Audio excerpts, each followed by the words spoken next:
আমার হোসেনের ফাতেহা বলে কথা। আল্লাহ, হোসেনের ফাতেহা কে করেছিল জানেন? আজ বলবো আপনাদের। আমার হোসাইনের জন্য খিচুড়ি রেঁধেছিল কে জানেন? বলবো আজকে আপনাদের। হোসাইনকে দাফন করেছিল কারা? বলবো আজ আপনাদের। এবার শুরু হয়ে যাবে বাবা উদ্ধার পর্ব। মেলায় বলতে না পারে, ছোট্ট করে অল্প তো পারবো। আরেকজন বাবু আমার 100 টাকা দিয়েছে, আল্লাহ তাআলা তুমি কবুল করে নিও, আমিন। জাযাকাল্লাহ। তো ভাই এটা কোনো কালেকশনের জালসা নাই, যেটা দেবেন সেটা মসজিদ ঘরে চলে যাবে, আপনারা এখানে দেন, কমিটি নিয়ে নেবে, দোয়া হবে, আমরা দোয়া করবো ইনশাআল্লাহুল আজিজ। ভাই বন্ধু আপন জনা কেউ যে তোর সঙ্গে যাবে না ভাই, বন্ধু আপন জনা কেউ যে তোর সঙ্গে যাবে না। একটা কাঁচা বাসে পালকে বানিয়ে দে সজনে তোরা, শেষবারের মতো বিদায় দে মোরে, নয়নে শর্মা পরিয়ে দে সজনে তোরা, আতর গোলাপ ছিটিয়ে দে মোরে, এত রঙ এত বাহার পরনে এনে সবার, একটা সাদা রঙে কাফন পরিয়ে দে সজনে তোরা। আচ্ছা কি নাম? আইসক্রিম বলা, আপনার আইসক্রিমের লাভই কত আছে রে? চাওয়ালা দেয়নি, আইসক্রিম বালা দিয়েছে গরমের দিন। আছে আল্লাহ ছেলের ব্যবসা বাণিজ্য আল্লাহ তুমি বরকত দিও। আল্লাহ দুনিয়ার যত আইসক্রিম খোর আছে আল্লাহ সব খরিদ্দারের মুখ আমার এই আইসক্রিম বালার দিকে ঘুরিয়ে দিও। জোরে বলে না আমিন। দেখেন তো 200 টাকা বেচারা খোদার ঘরে দান করেছে, এটা তো আখিরাতে জমা থাকবে। তো যাই হোক বেরাদারান ইসলাম স্বামী নেকেরা, আমার ছেলেরা হয়তো গেছে আমার মা বোনদের কাছে, নিয়ে আসবে, তখন দোয়া হয়ে যাবে। আর তারপরে কথা গেল কিছু আমি আলোচনা আপনাদের সামনে করি।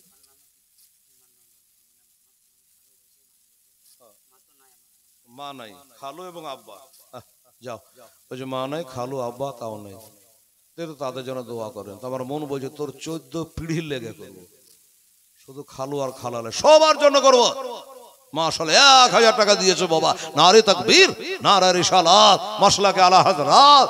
আমার বাবু 1000 টাকা দিয়েছে, আমার দাদুরা ভাইরা ছেলেরা 500 করে দিয়েছে, 100-200 করে দিয়েছে। আল্লাহ তাআলা তুমি সকলে বাপ যেটা হাত তোলে আল্লাহুম্মা আমিন। রব্বানা আতিনা ফিদ দুনিয়া হাসানাতাও ওয়া ফিল আখিরাতি হাসানাতাও ওয়া কিনা আযাবান্নার। আল্লাহ গো তোমার বান্দাদের বলতে বলতে 500 করে দিয়েছে, আল্লাহ 100-200 করে দিয়েছে। বাবু আমার কানে কানে বললো আমার বাপ নাই, খালু নাই, মা নাই, আমি এতিম গো মাওলানা, একটু দোয়া করে দিবেন আলেম সাহেব। তাই হাত তুলেছে আল্লাহ। আল্লাহ তার খালু বাবা এবং মা সকলে কবরের সবখানে পৌঁছায় দিও আল্লাহ। এক কথা যে যা নিয়াতে দিয়েছে আল্লাহ প্রত্যেকের নিয়াতকে তুমি পুরা করে দিও। আসমানের বেলা আসমানে, জমিনের বেলা জমিনে দাফন করে দিও আল্লাহ। এই মহফিলে যে তোমার ভাইয়েরা মা বোনেরা এসছে আল্লাহ সবাইকে জান্নাতি বলে কবুল করো। আমার মা বোনেরা তো ডাইরেক্ট এখানে আসতে পারবে না আল্লাহ আমি জানি, তাই কমিটির দ্বারা কিছু টাকা পয়সা হয়তো দান পাঠিয়েছে বা দিচ্ছে, আল্লাহ তাদেরও দানটা কবুল করে দিয়ে মঞ্জুর করে নিও আল্লাহ। রব্বানা তাকাব্বাল মিন্না ইন্নাকা আনতাস সামিউল আলিম ওয়া তুব আলাইনা ইন্নাকা আনতাত তাওয়াবুর রহিম। ওয়া সাল্লাল্লাহু তাআলা আলা খায়রি খালকিহি ওয়া আজওয়াজিহি ওয়া যুররিয়াতিহি ওয়া আহলি বাইতি আজমাইন বিরহমাতিকা ইয়া আরহামার রাহিমিন। লা ইলাহা ইল্লাল্লাহু মুহাম্মাদুর রাসূলুল্লাহ। আল্লাহুম্মা সাল্লি আলা সাইয়্যিদিনা মাওলানা মুহাম্মদ ওয়া আলা আলি সাইয়্যিদিনা ওয়া আলা আলি সাইয়্যিদিনা মাওলানা মুহাম্মদ সাল্লাল্লাহু আলাইহি সাল্লাম। বাবা একটা দোয়া করে দিয়েছি, আর মা বোনদের টাকা এখানে পৌঁছেনি, আসবে তখন আবার একবার দোয়া করে দেবো। ছেলেরা হয়তো কালেকশন করে গণাগণি করছে যে আমার মা বোনেরা ক টাকা দিয়েছে, জমা হবে, বাস রিসিভ পেয়ে যাবেন। এবার আসুন বাবা ইমাম হোসাইন রাদিয়াল্লাহু তাআলা আনহু বলছে তুমি কে আছো ভাই? আমার শ্বাস নিতে কষ্ট হয়, দম নিতে কষ্ট হয়। সীমার বলছে হোসেন আমি তোমার দূর সম্পর্কের খালাতো ভাই, দূর সম্পর্কের খালাতো ভাই। তোমার একটা সতলা মা ছিল উম্মে বানিন, ওই উম্মে বানির আমি হলো ভাইপো। আমার নাম সীমার যে জওসার, আমার হোসেনের কলিজাটা শুকিয়ে গেছে আল্লাহ। সীমারের কথা তো বলে গেছি, এই সীমার চলে এসেছে।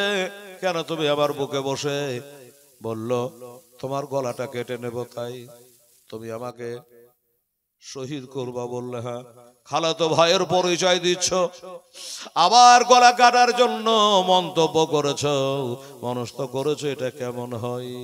যাই হোক বাবা, অনেক কথা, এটা অন্যদিকে যাব মনে করছি রে বাবা।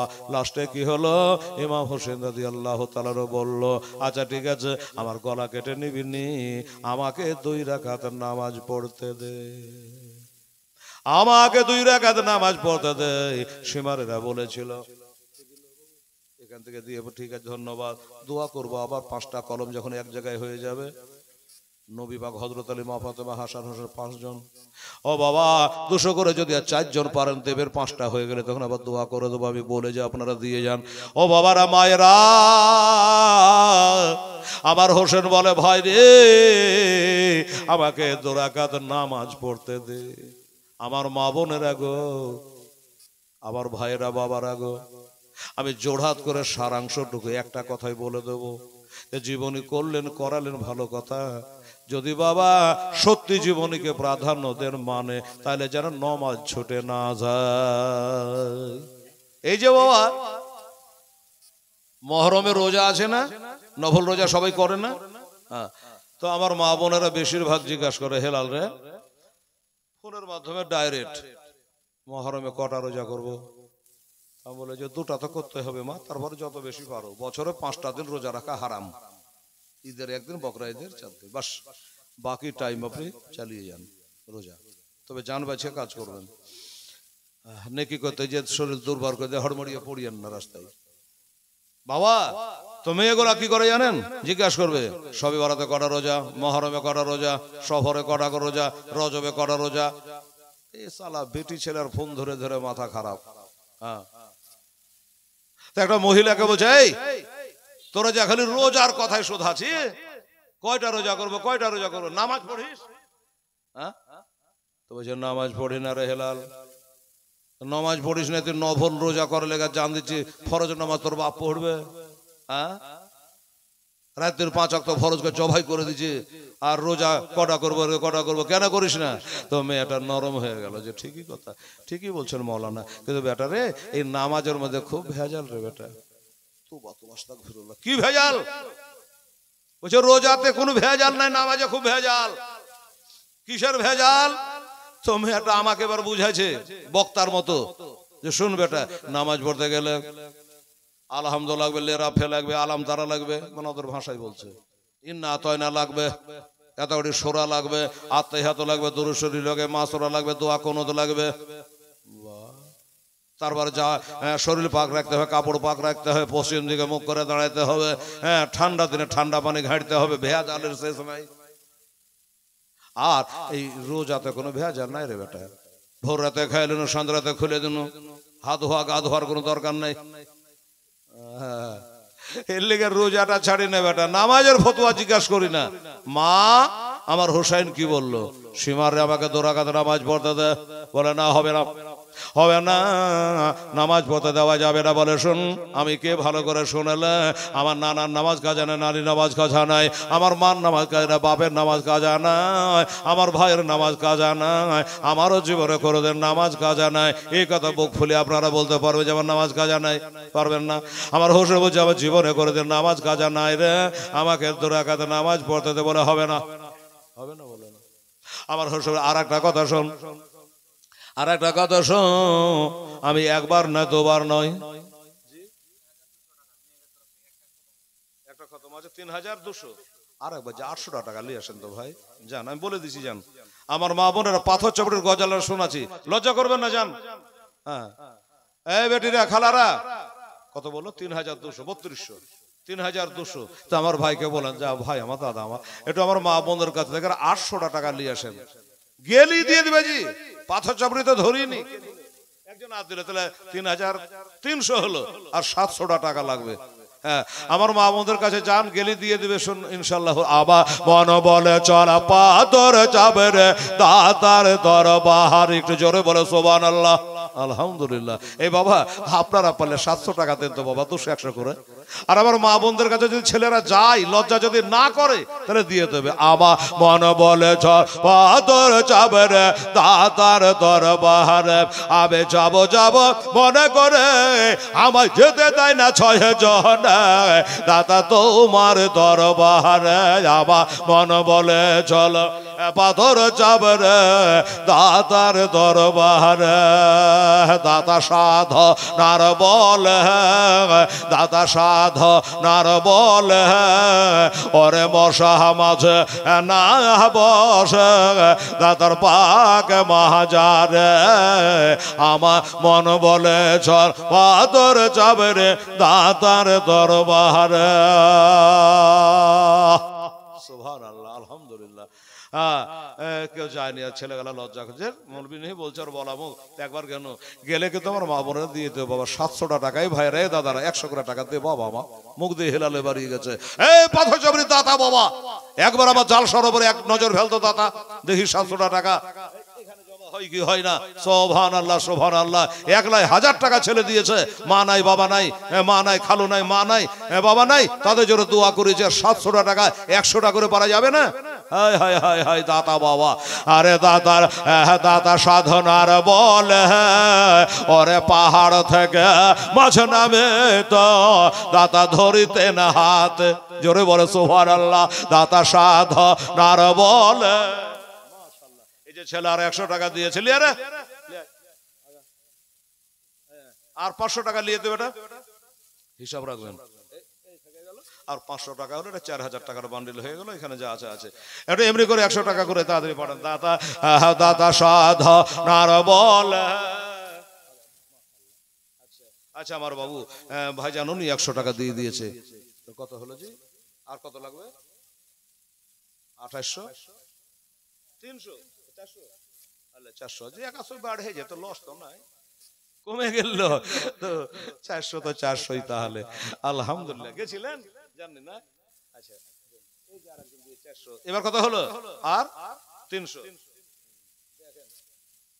মাশাআল্লাহ। আরে দাতার সাধনার বলে ওরে পাহাড় থেকে মাঝে নামে তো দাতা ধরিতে না হাতে, দাতা সাধনার বলে পাহাড় থেকে মাঝে নামে তো দাতা ধরিতে না হাতে।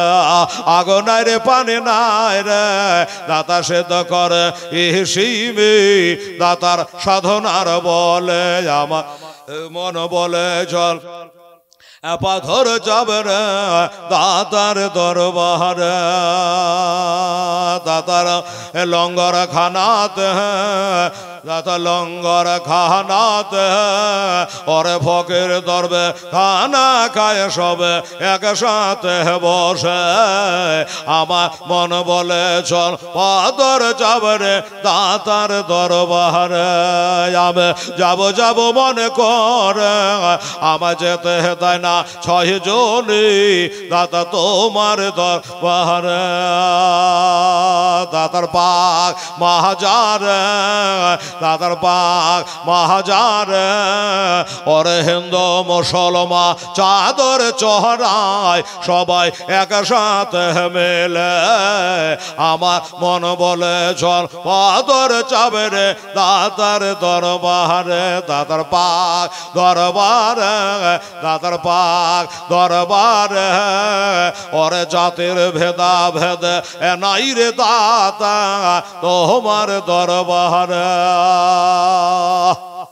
আমার হোসেন বলল দেখ আমি একবার লাই দুবার লাই,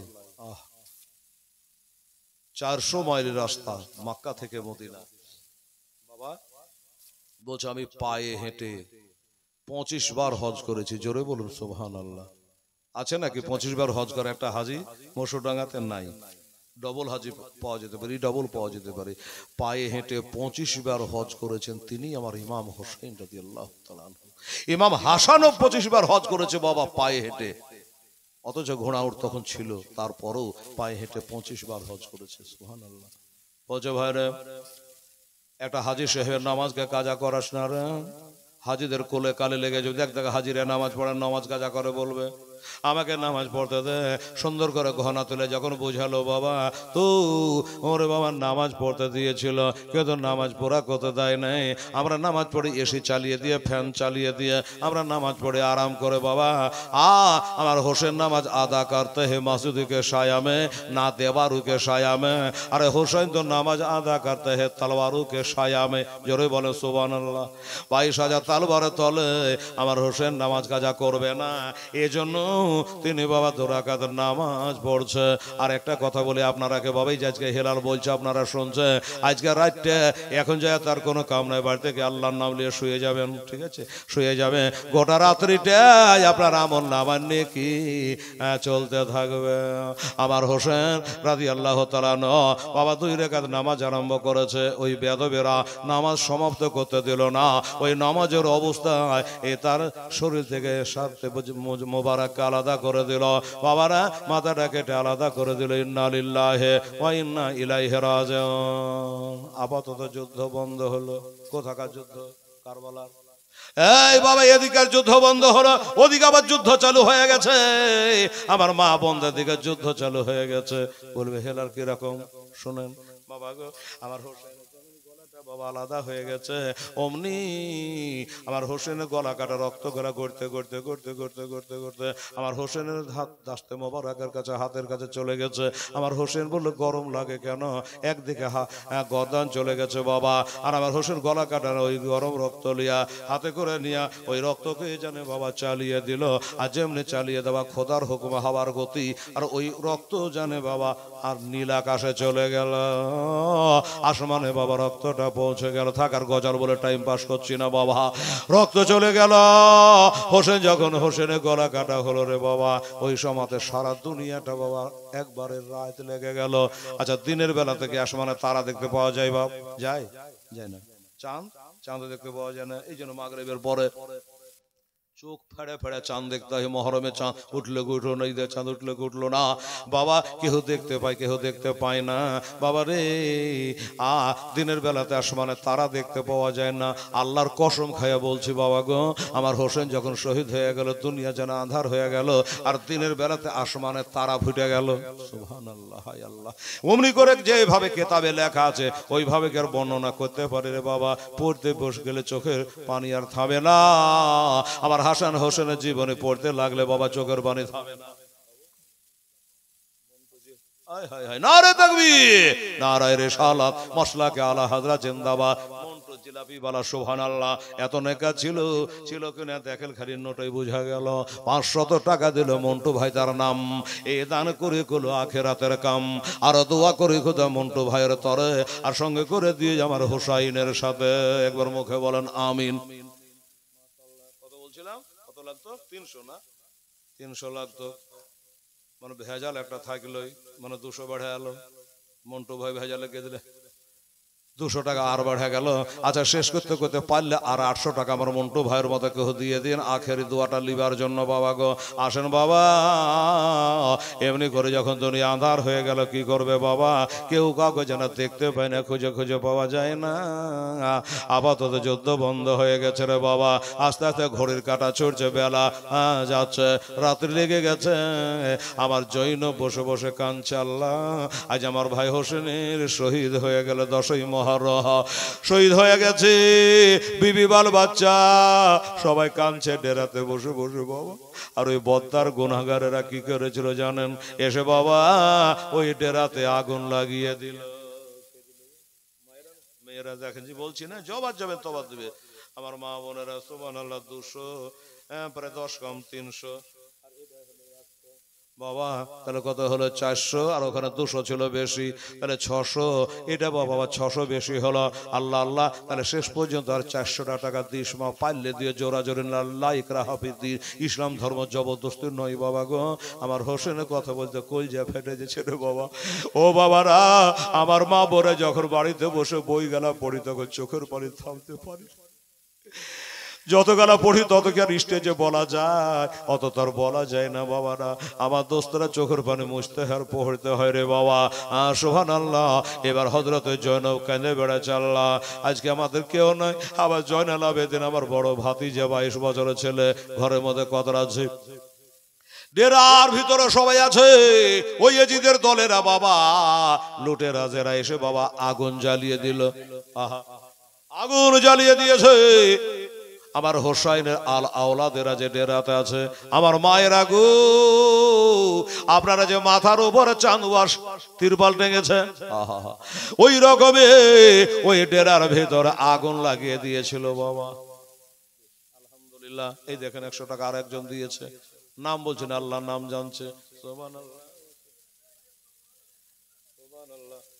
ও বাবারা, আমার মা বোনেরা, ভাইরা, দাদুরা, চামড়া জুতো আছে দেখেন বাবুরা, সুবহানাল্লাহ, সুবহানাল্লাহ, আলহামদুলিল্লাহ। দেখা যাক বাবারা, আমার দোস্তরা, বুজুর্গরা, দাউ দাউ করে আগুন জ্বলছে। কি হবে? আগুন জ্বলছে, আগুনের মধ্যে থাকা যাবে গো? যাবে না। আগুনের মধ্যে থাকা যাবে না। সবাই বেরিয়ে ফাঁকাতে চলে গেল। মা বোনেরা, ভাইয়েরা, যদি পানি ছুট ফুটে বৃষ্টি হয়, দৌড়ে এসে তাঁবুতে ঢুকে। আচ্ছা, আগুন লেগে গেলে তাঁবুতে ঢুকবে না, বাইরে পালাবে? বাইরে। ও মা বোনেরা, ভাইয়েরা, সুবহানাল্লাহ, সুবহানাল্লাহ, আলহামদুলিল্লাহ। এবার কি হলো বাবা? তারা সব দৌড়তে দৌড়তে ফাঁকাতে চলে গেল, আর ডেরাতে দাও দাও করে জ্বলছে। এবার হযরতে জয়নব মাজাতে বাবা তার দোপাট্টা বেঁধে নিয়েছে, নিয়ে আগুনে ঝাঁপ দেওয়ার চেষ্টা করছে। ইয়েজিদের এক সৈন্য দাঁড়িয়ে ছিল সেখানে বাবা। কারবালার পরে কি হলো সবকে সাজিয়ে বলা যায় সম্ভব নয়, যেটা মনে পড়বে বলবো দাদা। হযরতে জয়নব আগুনে ঝাঁপ দিতে যাচ্ছে। ইয়েজিদের পক্ষের একটা লোক বলছে, এই মহিলা, এই নারী, তুমি আগুনে ঝাঁপ দিতে যাচ্ছ কেন?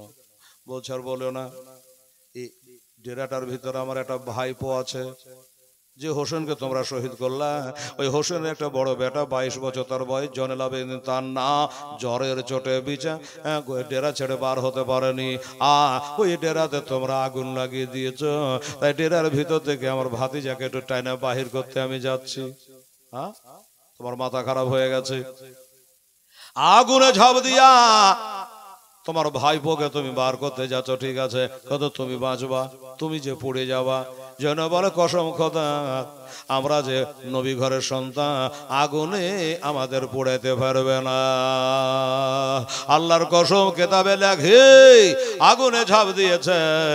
ওই আগুনের মধ্যে বাবা হযরত ইব্রাহিম আলাইহিস সালামকে আগুনে ফেলিয়েছিল। কি বাবা, পাঠাল কিনা? আগুনের মধ্যে পড়ে আছে, কিন্তু লোকে মনে করছে আগুনে পড়েছে, কিন্তু নয়, ফুল বাগিচায় বসে আছে, আরাম করছে বাবা। ওই রকমই এরা দেখছে দাও দাও করে আগুন জ্বলে।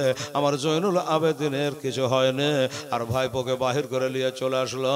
আমার ফাতেমার বেটি জয়নবের একটা পশম পড়াতে পারেনি, কাপড়ের একটা সুইতাও পড়াতে পারেনি। কেন পারেনি? এরা কারা? ওরে ভয় করে না, আমরা জাহান্নামে আগুন ডরায় হোসেনের নানার নামের, তাই রব না নিরাধম, আগুন হবে ফল খোদার নরে তৈরি গো আমার মোহাম্মদ রাসূলুল্লাহ। মা নফল নামাজ 2 রাকাত 4 রাকাত পড়েন, 12 রাকাত পড়েন, সূরা কোনো নির্দিষ্ট নাই, মাঝে এই সূরাই পড়তে হবে। আপনারা যেটা স্মরণে আছে সেটাই পড়বেন। আর রোজা কিন্তু শনিবার রোববার যারা করবেন তারা করবেন। হ্যাঁ, আর সূরা কোনো নির্দিষ্ট, যে সূরাই পড়তে হবে, যেটা জানা আছে আপনি পড়বেন। আহা হা, সুবহানাল্লাহ। যারা আদেশ নামাজ পড়ে তারা আদেশে রোজা রাখে রে, রইব শোকে আন্ধার গরে হবে না নেকের সমতুল খোদার নরে তৈরি রে আমার মোহাম্মদ রাসূল খোদা নরে তৈরি গো আমার মোহাম্মদ রাসূল। ভাইপোকে বার করে নিয়ে চলে আসলেন। আসার পরে এবার দেখছেন যে আল্লাহ সবাই যারা জাহান্নামী গুনহগার তারাই আছে তাঁবুর ভিতরে, আর যারা জান্নাতি তারাই আছে ফুটপাতে বাহিরে। এই অবস্থায় থাকতে থাকতে থাকতে একটু রাত্রি হয়ে গেছে। জৈনব মনে করলাম বিশ্বাস নাই, মা বহিনের উপর যারা অত্যাচার করে, সীমারের দল, এজিদের দল, আমার ভাই হোসেনের লাশের ওপর দিয়ে ঘোড়া চালিয়ে দিতে পারে।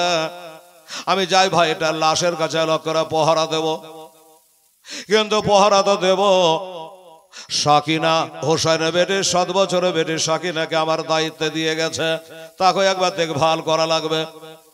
এবার আঁধারে খুঁজে পাওয়া যায় না রে বাবা, কোথায় কে যা আছে কিছু খুঁজে পাওয়া যায় না।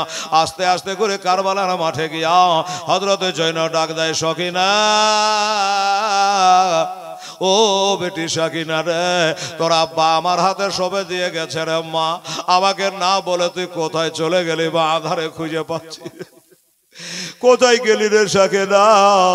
ওই কারবালার মাঠ থেকে আওয়াজ আসছে, ফুপু গো আমাকে খুঁজিয়ে না ফুপু, আমি আমার বাপের বুকের ওপর ঘুমাচ্ছি। আমার বাপের বুকে না ঘুমালে ঘুমাই আসে না, তাই বাপের বুকে ঘুমাচ্ছে। কোথায় তোর বাপকে বলে? এর দূরে যাচ্ছে তো বাস্তবিক গলা নাই মাথা নাই, একটা লাশের ওপরে ওই 7 বছরের সাকিনা জানে শুয়ে আছে গো। সাকিনারি এটা তোর বাপের লাশ, তুই চিনতে পারলি কি করে রে বেটি? মাথা নাই মুখ নাই, মুখ দেখে মানুষ চেনে, আন্ধারে তোর বাপকে চিনতে পারলি কি করে যে এটাই তোর বাপ?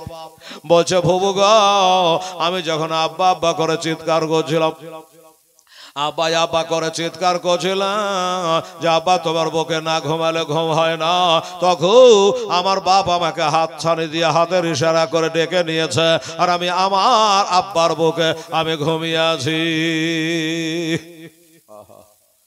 কোরআন বলছে, কোরআন বলছে আল্লাহর পথে যারা শহীদ তারা মরে না, জিন্দা, মুখ নাই মাথা নাই, আওয়াজ হচ্ছে। যা হোক সাকিনাকে নিয়ে গেল, ডেরাতে নিয়ে এসে রাখলো। বেটি রে আর এদিক ওদিক ভাটকে যাস না বেটি, পুরা দায়িত্ব আমি আছে, আমি মা ফতেমার বেটি রে, ওটা তো মা ফতেমার বেটা রে, তুই এখান করে থাকমা, ডেরাতে আমি একটু আসছি। ফুপু গো একলাই ভয় ভয় লাগছে গো, তুমি কোথায় যাবা গো?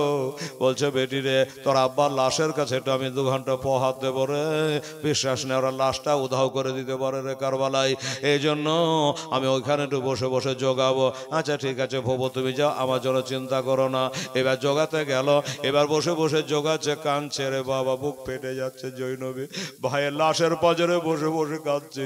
ওই জৈনবের 2টা বেটা কালকে শহীদ হয়ে গেছে, আপনারা শুনেছে, বাবা নাই মা নাই নানা নানি কেহ নাই, বড় ভাই আগে বিস্ফানে শহীদ হয়ে গেছে, একটা ভাই ছিল আজকে গলা কেটে নিয়ে চলে গেছে, লাশটা পড়ে আছে। জৈনব ওখানে বসে বসে কাঁদছে। হঠাৎ করে যেন ঝিলঝিল ঝিলঝিল করে দেখা যাচ্ছে একজন ঘোড়সওয়া ঘোড়ায় চড়ে জানে বাবা কারবালার দিকে চলে আসছে। জৈনব বলছে এটা মানুষের মতনই তো লাগছে, ঘোড়ার মতনই তো লাগছে, এদিকে তো আসছে মনে হচ্ছে, দেখা যাক দেখা যাক কে আর কি চাই, কোন দিকে যায়। বাবা তাকিয়ে দেখছে ঘোড়াটা আস্তে আস্তে আস্তে আস্তে যেন এদিকেই চলে আসছে। যখন কাছাকাছি হতে যাচ্ছে জৈনব বলে আপনি কে আছেন গো?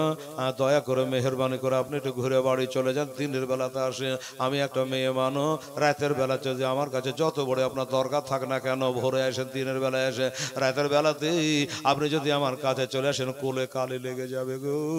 আপনি একটা পুরুষ মানুষ, আমি একটা নারী মানুষ, এত রাতে আসিয়েন না গো, আপনি দয়া করে ঘুরে যান গো। আমি মা ফতেমার বেটি গো, আমি হযরত আলীর বেটি গো, আমি নবীর নাতনি গো, একটু তুমি ঘুরে যাও। এত ব্যাঘাতটা করে না না না, শোনে না। ওই ঘোড়া জানে আগিয়ে চলে আসতেছে রে বাবা, ঘোড় সবার আগিয়ে চলে আসছি। জৈনবের আস্তে আস্তে একটু মনটা দুঃখ হলো। এত করে দোহাই দিলাম, এত করে বুঝালাম, তাও যে ঘোড়ায় দেখে চলে আসে। একদম যখন কাছাকাছি হয়ে গেছে তখন যেন জৈনব আর থামতে, এবার মাজাকে টাইট করে বেঁধে তার খঞ্জরটা হাতে করে লিয়া আমার হোসেনের হাতের খঞ্জরটাকে লিয়ে দাঁড়িয়ে গেছে আর বলছে, এই ঘর সভা, এত করে কাকতি মিনতি করছে, তাও তুমি হেঁটে চলে আসছো। তুমি জানো আমি কে? তুমি জানো আমি কে? আমি হলো হযরত আলীর বেটি। আমি হযরত আলীর বেটি, জিন্দা ওলি রে, যার জন্ম হলো কাবাতে, শহীদ হলো কুফার জামে মসজিদে, আর বর্তমানে তিনি আরাম ফরমাচ্ছেন নাজাফে আশরাফের মাটিতে কবরে। এখন যদি আমার বাপকে এখনই আমি ডাক দিয়ে দিই, চোখের পাঝাল মারতে মারতে আমার বাপ হযরত আলী ওই নাজাফে আশরাফ থেকে এখানে হাজির হয়ে যাবে। তুমি চিনহ? তোমাকে এত ব্যাঘাত করে বুঝাইলাম যে তিনি এসো, তাও তুমি হড়মড়িয়ে চলে এসো। ব্যাপারটা কি? মতলব কি? এত বুঝেছি তাও চলে আসছো। বাবা এখনই আমার বাপকে হাঁক মারে দিব না তো তুমি ঘুরে যাও। যেমনি বলেছে বাবা অমনি ওই ঘোড়ার উপর চড়ে থাকা লোকটা ওর মুখের নেকাবটাকে উল্টে দিয়েছে। বাবা মুখটা ঢাকা ছিল, যে মুখের নেকাবটা উল্টে দেওয়া, আর তার সাথে সাথে কথা হতে আরম্ভ করলো। আর বলছো, বেটি জৈনব রে, তোর বাপকে হাঁক মারতে হবে না, ডাক মারতে হবে না, এতে তোর বাপ আমি আগে হেনে এসে বসে আছি। জোরে বলেন সুবহানাল্লাহ। ওই ঘোড়ার উপরে রেখা পড়ে অবস্থায় যিনি ছিল তিনি হলো হযরত আলী। আলহামদুলিল্লাহ, নারে তাকবীর, নারে রিসালাত, মাসলাকে আলা হাজরা। এই দেখেন আমার মা বোনেরা, মায়েরা রে, একজন বেনামি 500 টাকা দিয়েছে দান, ওরা করে দেবেন খোদা মোরের আরমান। আর দোয়া করি খোদা মা বোনদের লাগি, তাদের হাতে তুলিয়ে দিয়ে জান্নাতের চাবি। সুবহানাল্লাহ। 500 টাকা আমার মা বোনের টাকা চাইনি বাবা, কিন্তু আমার মা বোনের বলছে এই দিন আর ভাগ্যে জুটবে কি জুটবে না। মহরমের আজকে 8 তারিখ হয়ে গেল। 500 টাকা মায়েরা দান, দোয়া হবে রে মা, একটু পরে দোয়া। বাবা গো, হযরত জৈনব যেন কাঁদতে আরম্ভ করলো। আপনি আব্বা এই জন্য এত মানা করার পরে ঘোড়া চলে আসছে।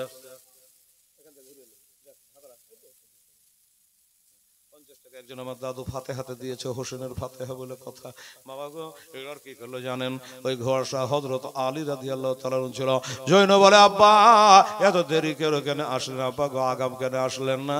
আমার দুটো বেটা, আপনার নাতি আউন মোহাম্মদ শহীদ হয়ে গেছে, আসলেন না ভালো, কিন্তু আপনার বেটার বুকে বসে ছোড়া চালালো সীমারের দলেরা, তখন কেন আপনি আসলেন না? এত রাতে কেন আসলেন? এত দেরিতে কেন আসলেন? আমার আলী বলে, বেটি শুনে রাখো, জেনে রাখো, আমি দেরি করিনি, আমি শুক্রবারের সকাল থেকে কারবালাতে চলে এসেছি।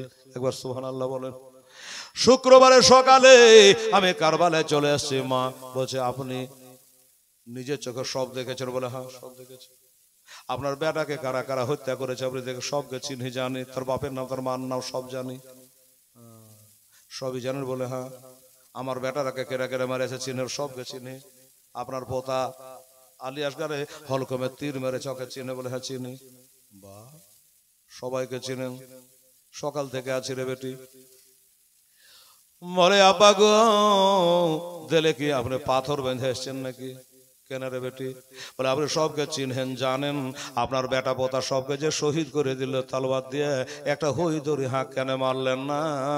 একটা হইদরি হাঁক মারলে বন থেকে বাঘ ধরে হরিণ ধরে পালিয়ে যায়। আপনার হাঁক শুনে একটা যদি হাঁক মেরে দিতেন তাহলে এই জিতের 22,000 সৈন্য পালিয়ে যেত। বলছে, মা কথাটা মিথ্যা বলিস নি মা, একটা হাঁক মারলে এই জিতের 22,000 সৈন্য সব পালিয়ে যেত, কথা সত্য। কিন্তু মা আমি এসেছি পরীক্ষা নিতে। কার পরীক্ষা? আমার বেটা হোসেনের পরীক্ষা। পরীক্ষা নিতে আসছি রে মা।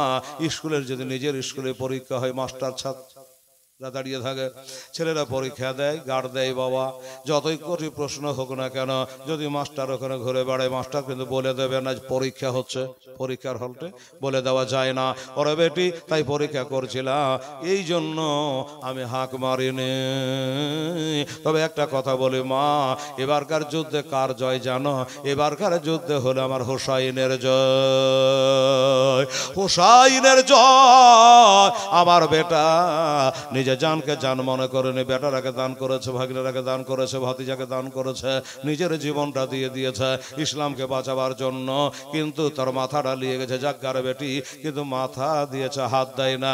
আপনার বলবে, হেলাল রে, এটা কোনো আশ্চর্য কথা হলো নাকি? নিজের বাপ তো বেটাকে ভালো বলবেই, নিজের বেটাকে তো পালোহান বলবেই। হযরত আলী তো নিজেই বলছে যে আমার বেটা পাশ করে গেছে, বলতেই পারে, কিন্তু এজিদ নিজে ঘোষণা করেছিল জানেন? এজিদ বলে, হুরমোলা কই, সীমার কই? সীমার বলে, তো হুজুর আমি আছি এখানেই। এই এখানেই বল, বলেন হুজুর কি বলছেন? আচ্ছা বলতো যুদ্ধ তো করে আলী, বলে হ্যাঁ। আচ্ছা এবারকার যুদ্ধে জয় কার? ইজিদ বলছে জাহাপানা আপনার জয়। তোর জাহাপানার কিছু বলেছে, আমার জয়, আমি এজিদ আমার জয় হয়ে গেল। হ্যাঁ হুজুর আপনার জয়। এজিদ বলে শোন, জিভাকে ছিঁড়ে ফেলে দেবো, মিথ্যা কথা বলবি না, এবারকার জয় হলো হোসাইনের জয়। এজিদ বলছে জি। এরা বলে দেয় সালা মাথার ঘাম পায়ে ফেলিয়া জানকে হাতের উপর করে যুদ্ধ করে মুন্ডা খুশি খুশি করে আনো, আর এক কথাতে মুন্ডাকে বেকার করে দিলে একদম। কি করে এজিদে হোসাইনের জয় আমাকে বুঝান তো। তো বলছে একটা চিঠি লিখেছিলাম মদিনায়, আর বলেছিলাম হোসেন যেন আমার হাতে হাত দিয়ে বায়াত হয়ে যায়। তো হোসেন একটা কথা বলেছিল যে দরকার হলে আমার মাথা দেব, তোর হাতে হাত দেব না। আচ্ছা এই সীমার এই খুলি বেনাজিদ এদিকে আই, হোসেনের হাত আনতে পেরেছিস? ইসরে হাত না, আমরা হাত পা কিছু নিয়ে আসিনি।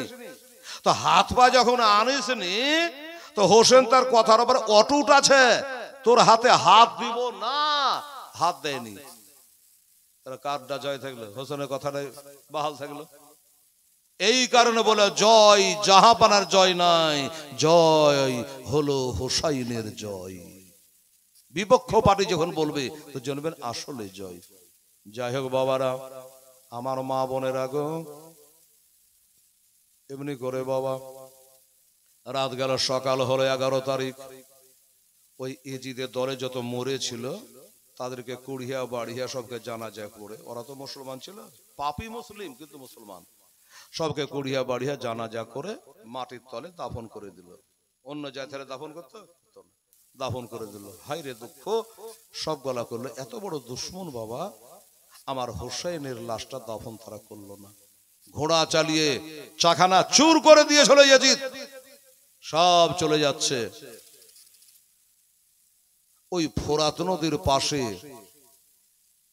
একটা গ্রাম ছিল, গ্রামটার নাম হলো গাদিরা। ফোরাত নদীর পাশে একটা গ্রাম ছিল গাদিরা। ওই গাদিরা গ্রামের মানুষেরা পরক্ষণে এসে আমার হোসাইনকে নিয়ে তারা দাফন করেছিল। এই বডিটা মাথা তলিয়ে চলে যাচ্ছে, দাফন করেছিল। আর ডাল চাল তুলে চারটি খিচুড়ি করেছিল। বোঝা গেল? গাদিরা গ্রামের মানুষেরা ডাল চাল তুলে খিচুড়ি করেছিল। এখনো আমাদের দেশে 10ই মহরম পাতলের পাতলে খিচুড়ি করে গরিব গুরবাকে খাওয়ায়, শরবত করে পান করাই ভাই। তাই বলে আমাদের দেশে আগুনের উপর দিয়ে হাঁটে না। সব যুবকেরা কাজ নাই, ধান্দা নাই, হাজারদুয়ারি লালবাগ চলে যায় সব মেলা দেখতে, ঠেলা খেতে। আর ওই শিয়া যারা আছে, ওই পায়ে খবিসের চর্বি মাইখা কাঠের আগুন দিয়ে হাঁটা চলে যাচ্ছে, ওই দেখে টাকা হ্যাঁ বাড়াচ্ছে। আরে বাপরে, বিরাট কারামজি, আগুনের উপর দিয়ে হাঁটছে, পা পুড়ে না? পুড়বে কি করে? মাল লাগাছে যে পায়ে। হ্যাঁ শোনন, শরীয়ত এটা পছন্দ করে না।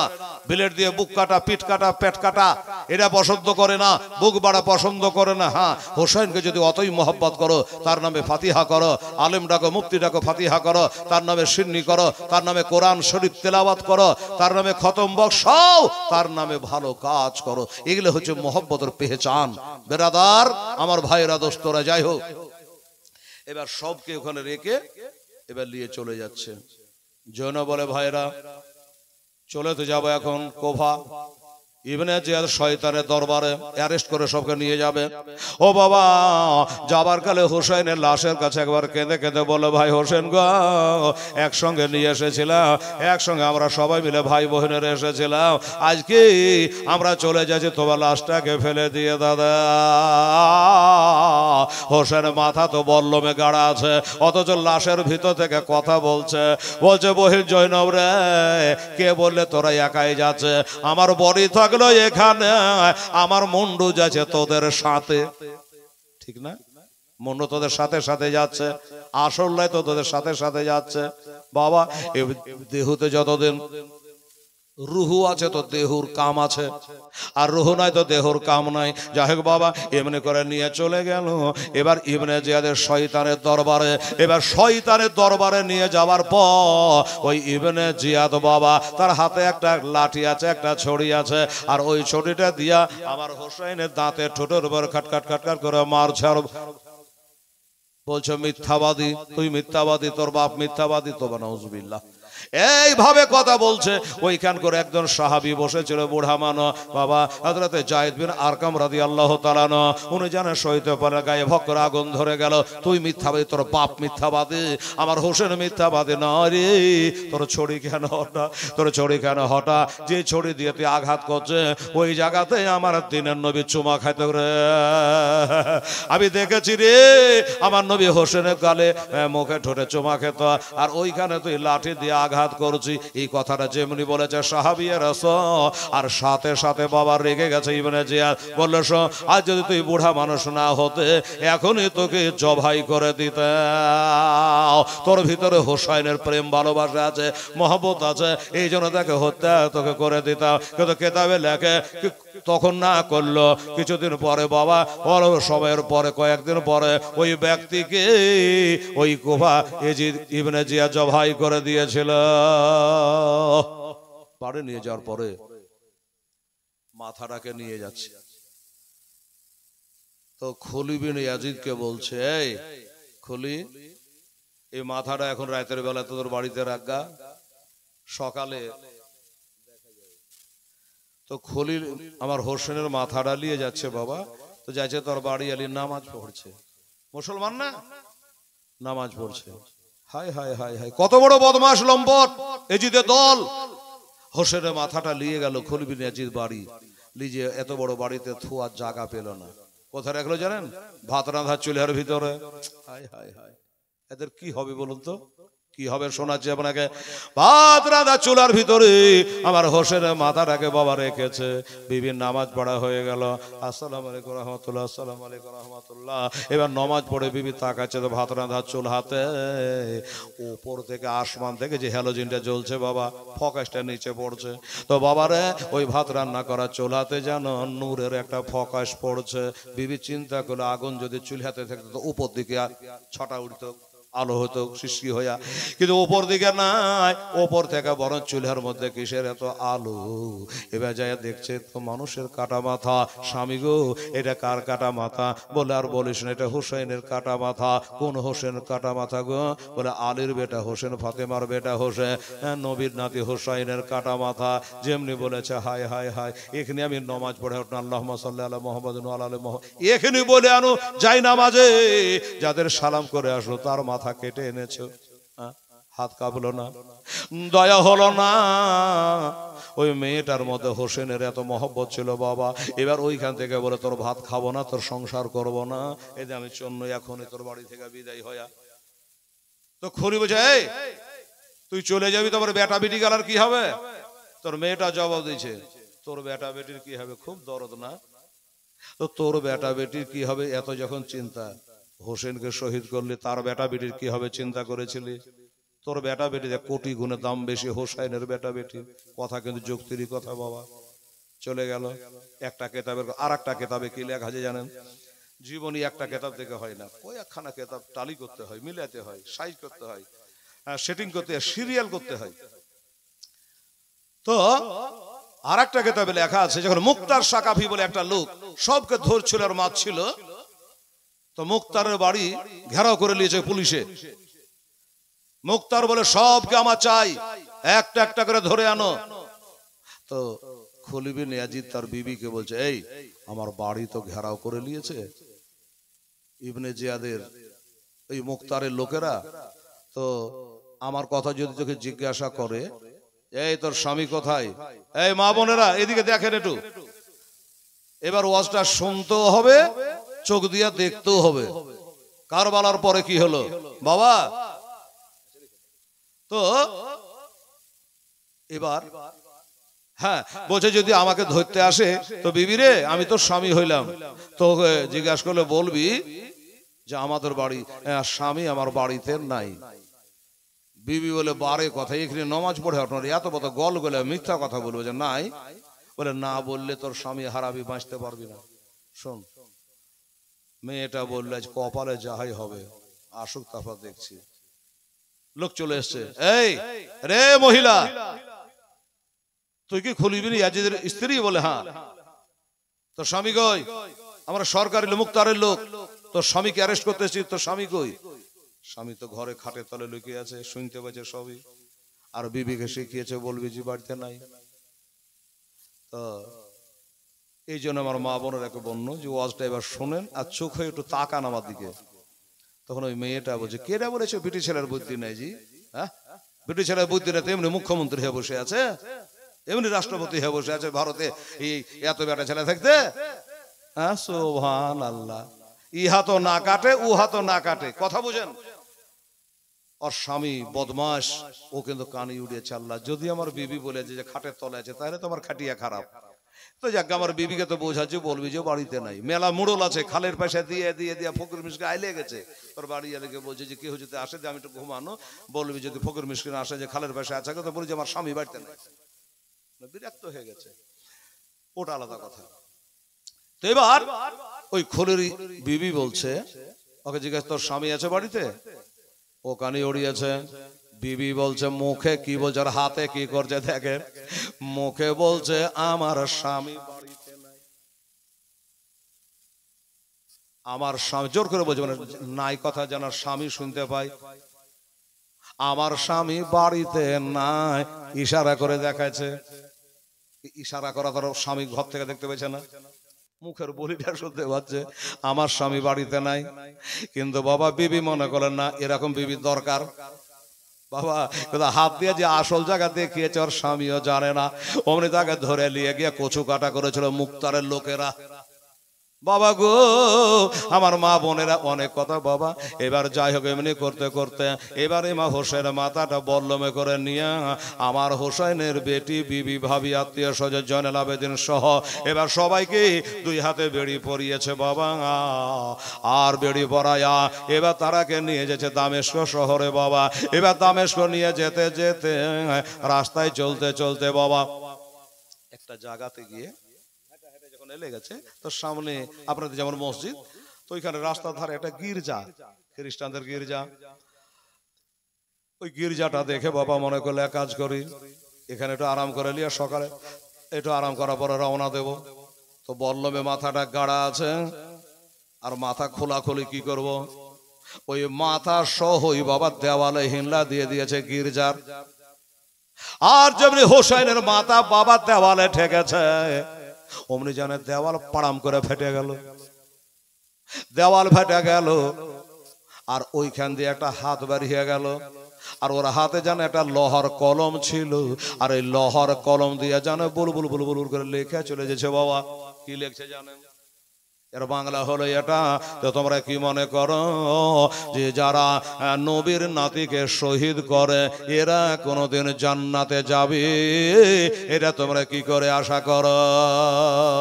লেখা দেখে ঘাবড়ে গেছে বাবা। মানুষ না, দেওয়াল ফেটা হাত বেরিয়ে গেল, আর লিখতে লাগলো ভয়ে কাঁপতে কাঁপতে, বলে এখানে থাকা যাবে না, চলো আগে বাড়, চলো এখানে থাকা যাবে না। বাপরে, আমাদের বিরুদ্ধে লিখে চলে এসেছে দেওয়ালে। আবার একটু আগে গেল, আবার একটু আগে যাচ্ছে বাবা, আর একটা গির্জার কাছে গেল, দেখছে তো এই কথাটা ওখানে লেখা, এখানে তো লেখা হইল। আর এবার যদি ওখানে যাচ্ছে তো আগে এখানে লেখা আছে। আপনাদের মসজিদের ইমাম যেমন মুফতি সাহেব আছে, ইমাম থাকে, ওইখানকার গির্জার যে রাহিব আছে জিজ্ঞাসা করছে, হ্যাঁ রে এই কথাটা দেওয়ালে কে লিখেছে, কবে লিখেছে?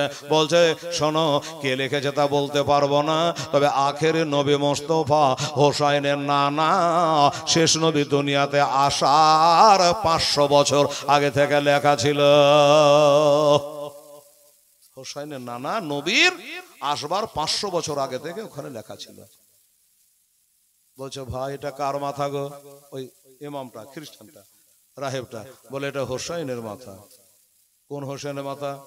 নবীর নাতি হোসাইন। বলে হ্যাঁ। তোমরা কেমন মুসলমান গো যে নবীর কালমা পড়েছ, আবার তার নাতিকে শহীদ করে অপমান করে বল্লমে করে গাড়ি নিয়ে যাচ্ছ? এ ভাই শোনো, তোমাকে 10,000 টাকা দিছি। 10,000? বলে হ্যাঁ। কি করতে হবে?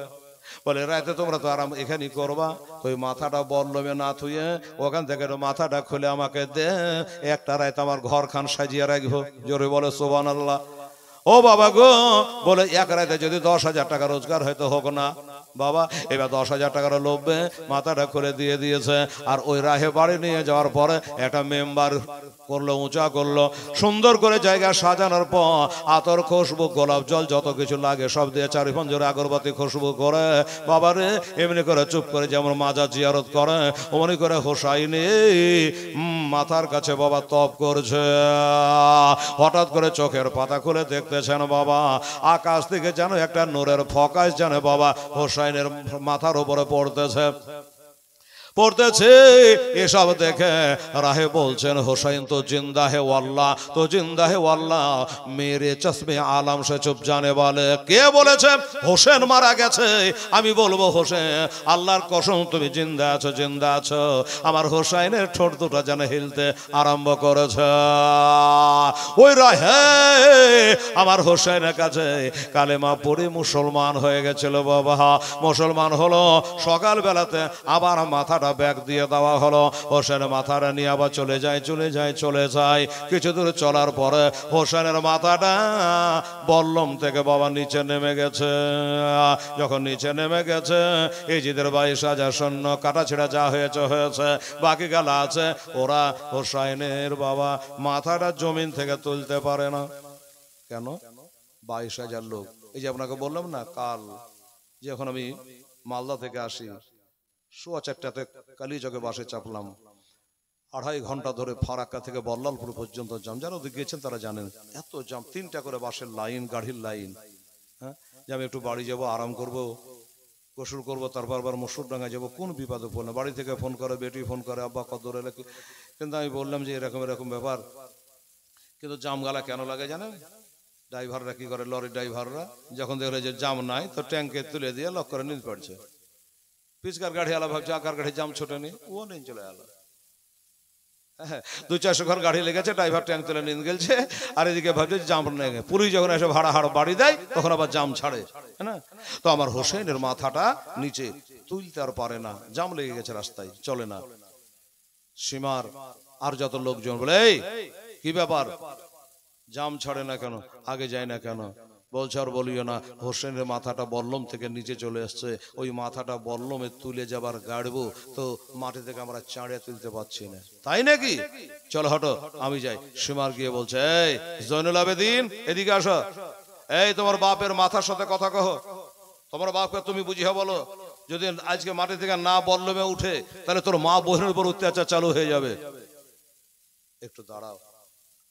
পাঁজরে বসে আব্বা গো কি ব্যাপার, কি হলো, আপনি উঠছেন না কেন? দেখেন এজিদের দলেরা বলছে আপনি যদি না উঠেন তাহলে আপনার বিবি, বেটি, আত্মীয় স্বজনের সঙ্গে তারা অত্যাচার আরম্ভ করবে। হোসেনের মুখটা কথা বলছে, এই যে মাথাটা দর্ত নয় বুঝলেন, ঠোঁট দুটা হিলছে, মুচকে মুচকে হাসছে, চোখ দিয়ে পানি আসছে। বলছো বেটা রে সারা জগৎ আমাকে চাঁড়া তুলতে পারবে না রে বেটা, কারণ কি আমি বল্লমের সবার থেকে উঁচাতে ছিলাম। ওরে বেটা আমার একটা পিয়ারি বেটি ছিল, নাম তার সকিনা। সকিনের খবর তোরা কেউ জানিস? কেন আব্বা?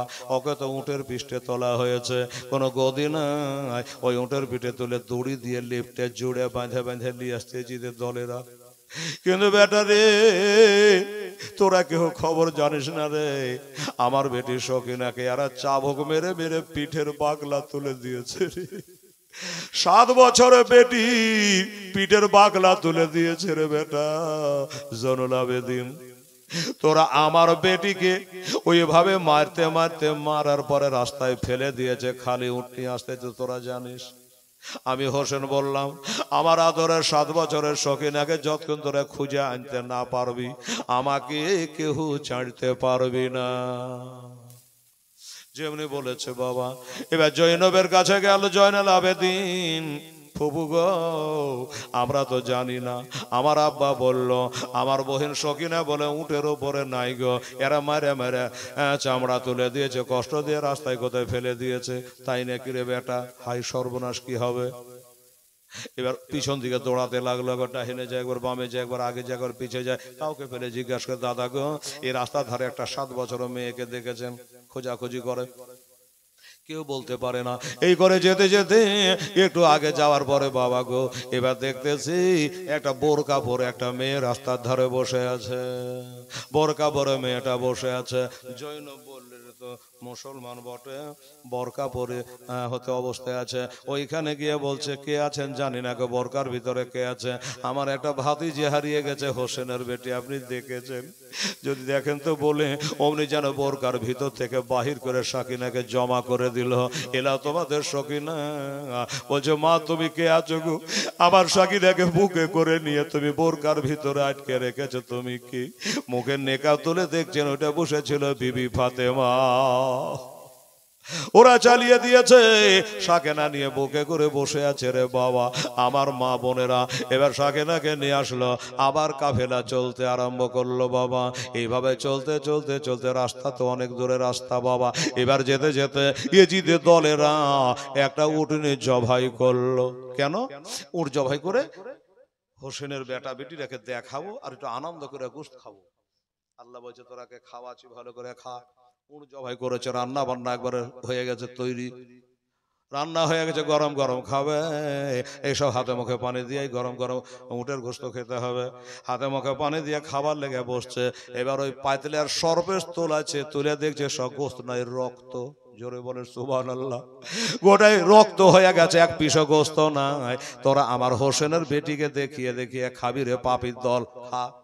পারলো না। যাই হোক বাবা অনেক কথা আর বলতে পারি না বাবা, 11:30 হতে যাচ্ছে, মুয়াজ্জাজ সামাইনেকেরা।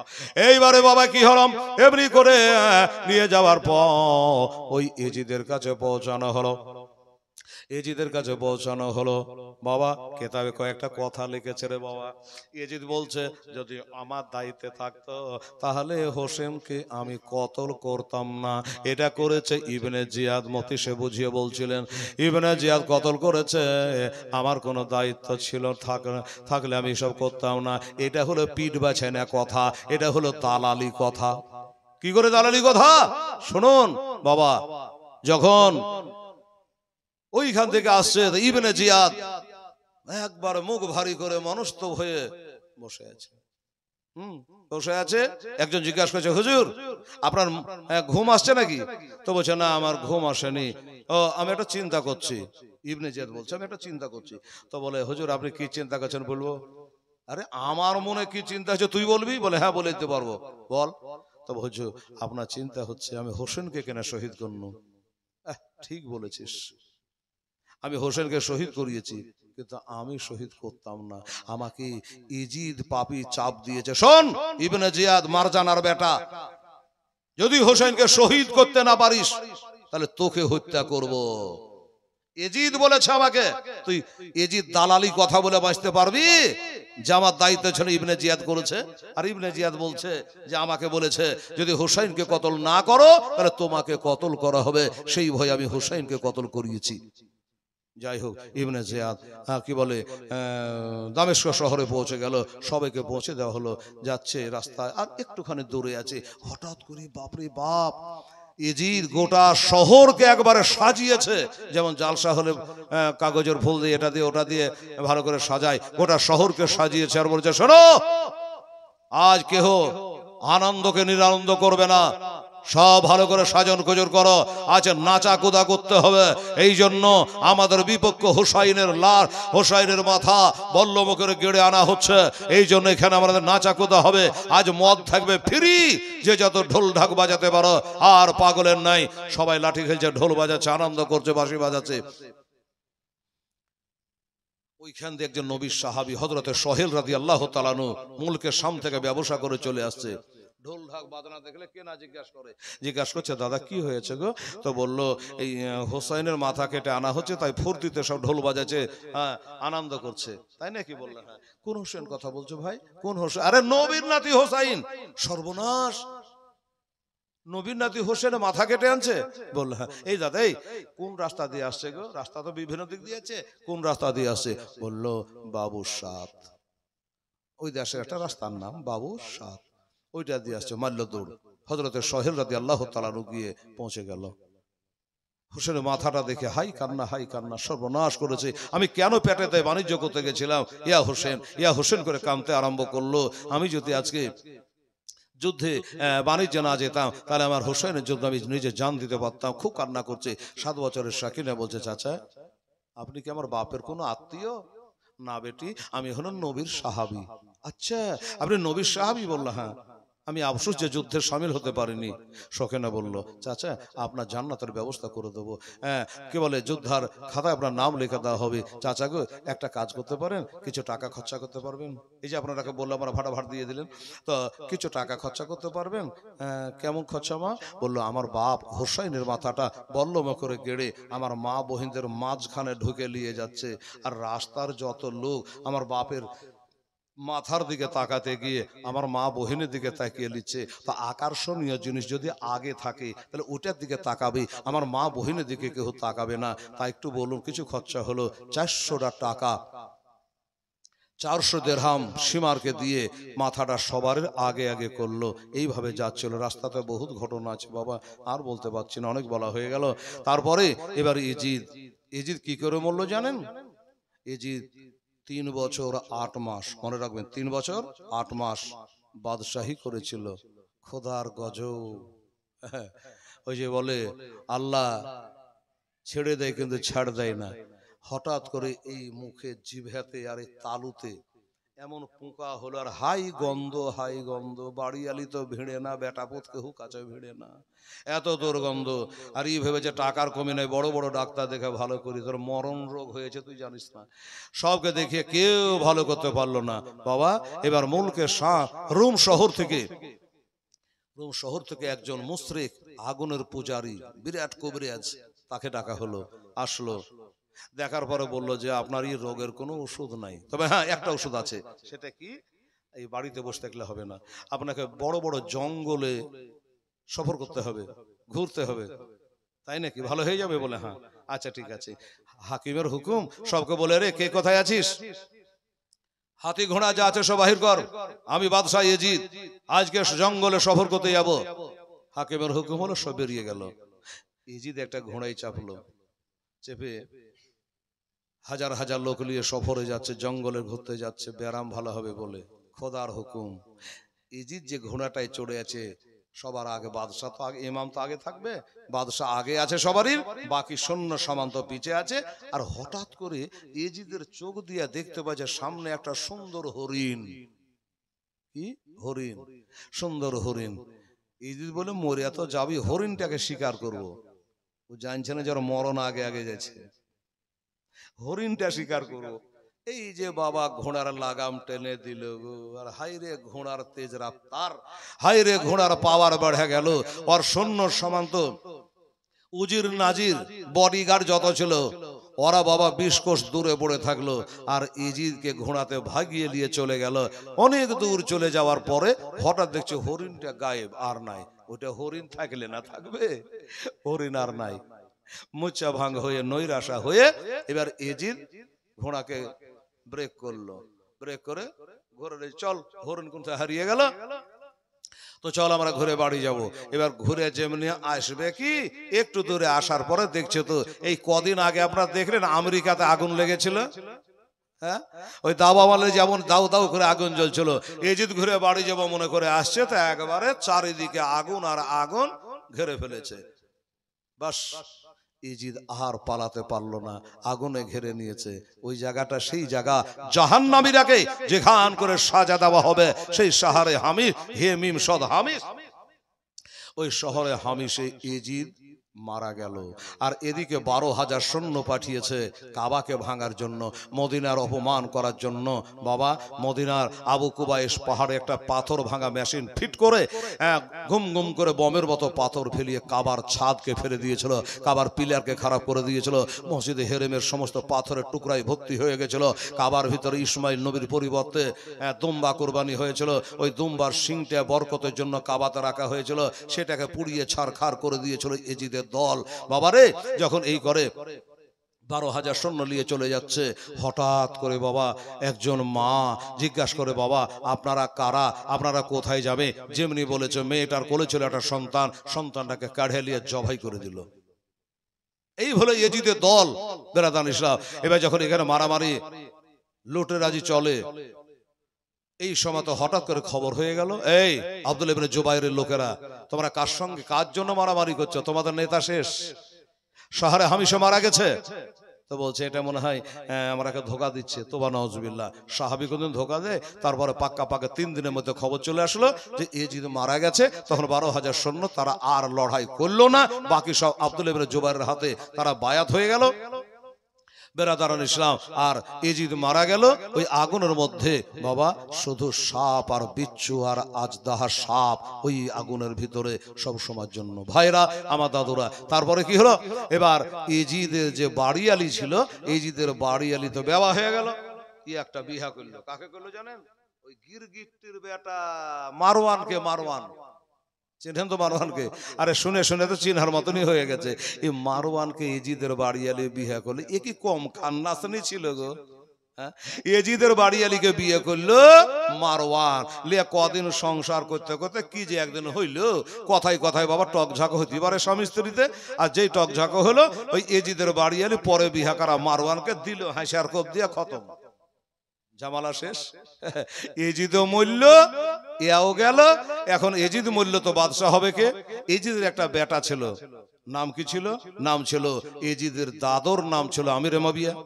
এই কি বলে, এজিদের বাপের নাম, আর এজিদের বেটার দাদর নাম হলো আমির মাবিয়া। তো ওই নামে নাম রেখেছিলেন মাবিয়া। খুবই সুন্দর চরিত্রবান ছেলে এজিদের বেটা ঠিকই, কিন্তু এর স্বভাব চরিত্রটা ছিল তো দাদর মতো। হ্যাঁ, এসব কাজ উনি পছন্দ, দাঙ্গা ফাসাদ মারামারি হানাহানি এগুলো উনি পছন্দ করতেন না। লাস্টে কি হলো জানেন? লাস্টে ওই লোকজন ধরে জোর করে বাবা চেয়ারে বসাইলো। মাত্র 2 মাস, কেউ বলে 40 দিন চেয়ারে বসেছিল খোদার হুকুম। 21 বছর বয়সে তার বেটাটাও, এজিদের বেটাটাও ইন্তেকাল হয়ে গেল। ইন্না লিল্লাহি ওয়া ইন্না ইলাইহি রাজিউন। ভাইরা, আরো আছে, আরো অনেক কথা আছে, আর বলতে ভালো লাগছে না। অনেক একভাবে বকে যাচ্ছি, গলা গরম হয়ে গেছে। আর আপনাদেরও রাত্রি হচ্ছে, ঘুমাতে হবে আপনাদের, আমাকে আবার 1-1.5 ঘন্টা যেতে হবে। দোয়া করে না, কালকে আমি মালদা উত্তর দিনাজপুর চলে যাবো, ইটাহার থানায়। আল্লাহর কাছে দোয়া করবেন। আবার কবে দেখা হবে জানেন? তবে আমাদের মাদ্রাসা কমিটি মিলে জুলে হয়তো 1 লাখ আর পারে। আমাদের মুফতি সাহেবরা সব মানুষের দাওয়াত করেছে, সেটা হলো 21শে চৈত্র, ইংরেজি যাই হোক বার যাই হোক 21শে চৈত্র। আমি ডায়েরির কোনাতে লিখে রাখি 2026, 25 তো চলছে। তো যদি আল্লাহ বাঁচিয়ে রাখে, মরে না যায়, তাহলে হয়তো হতে পারে সেদিন জালসায় আপনাদের সঙ্গে মোলাকাত হবে। আমার জন্য আপনারা সকলে দোয়া করবেন। আমার মা সোনা, আমার বুবুরা আমার জন্য একটু দোয়া করবেন খাস করে। আমি আপনাদের জন্য দোয়া করব। আমরা সব সময় হক পথে থাকবো, আমরা হোসাইনের পক্ষে থাকবো, আমরা এজিদের পক্ষে থাকবো না। ভাই দাদা, এজিদ এত বড় একটা মদখোর বাটফার ছিল। এজিদ যখন মরে তো তার শীতানের গোড়াতে মদের বোতল ছিল, বাবারে, তাড়ির ভাঁড় ছিল, ওইখানে রাখা ছিল, পাকা মদখোর তাড়িখোর। হাই হাই হাই, এই যে টাকাটা আপনার দিনে যে মসজিদের কাজে লাগবে, আমরা মসজিদকে ভালো করি। আর এজিদ কি করেছিল জানেন? মুফতি সাহেব বলছিল, কিন্তু সময় পেলেন, আমি চলে এসেছি, তাড়াহুড়া করে বেচারা ছেড়ে দিল। 3 দিন পর্যন্ত মদিনাতে আজান বন্ধ করে দিয়েছিল। কেডা? এজিদ। আচ্ছা, আজান বন্ধ করে লোকটা ভালো হয়? জাকির নায়ক বলছে এজিদ খুব ভালো লোক ছিল। ভালো ছিল, তোর বিটির সাথে বিহা থেকে আমরা দিব না, তোর বোনের সাথে বিহা থেকে আমরা দিব না। বাবা, 3 দিন ধরে আজান বন্ধ হয়ে গেল। যখন আজান বন্ধ হলো 3 দিন, নামাজ পড়তে পারা যায় না, টাইম বোঝা যায় না, কে কোথায় লুকিয়ে গেছে, পালিয়ে গেছে। হযরত সাঈদ বিন মুসাইব রাদিয়াল্লাহু তাআলা, একজন তাবি, বিখ্যাত তাবি, উনি পাগলা সেজে গেল। মসজিদে আজান বন্ধ, নামাজ পড়বে কি করে? হাই হাই হাই, আমার জিন্দা নবী হায়াতুন নবীর রওজায়ে পাক থেকে 5 ওয়াক্ত আজান ও তাকবীর শুনতে পাইতো। আর ওই আজান তাকবীর শুনে 5 ওয়াক্ত নামাজ পড়তো কে? হযরত সাঈদ বিন মুসাইব রাদিয়াল্লাহু তাআলা আনহু, একজন বিখ্যাত তাবি তিনি। তাহলে এত বড় অত্যাচারী বেয়াদবের দল, এজিদের দল, যারা আজান বন্ধ করে। আর বলছে এজিদেরা তো মুসলমান ছিল। হ্যাঁ রে দালাল রে, এজিদ তো খুব ভালো ছিল। তো ভালো ছিল, ভালো লোক আজান বন্ধ করে? কখনো করে না। তো যাই হোক, আমার জন্য দোয়া করবে। এই পর্যন্ত বলে সমাপ্তি। ওমা আলাইনা ইল্লাল বালাগ। আর সর কোশিশ হোক।